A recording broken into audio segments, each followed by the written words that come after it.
conjugal partnership. Conjugal partnership, i-compared mo sa co-ownership. Kasi conjugal partnership, it arises sa kasal. Pag may kasal, automatic, may conjugal property. Mag-asawa. Mag-asawa. Tapos, itong co-ownership, it arises in an ordinary contract.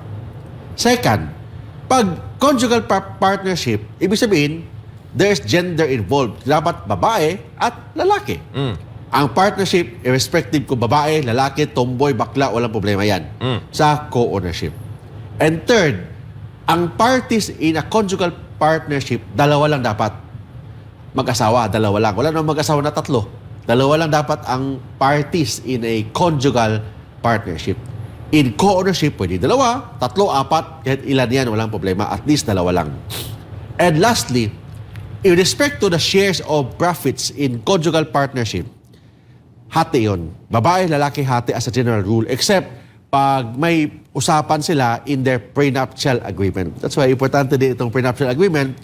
Dapat pag-usapan nila kung magkano ang share ni lalaki, magkano ang share ni babae. Kung hindi pa nag-usapan yan in a prenuptial agreement, ibig sabihin, 50-50 sila.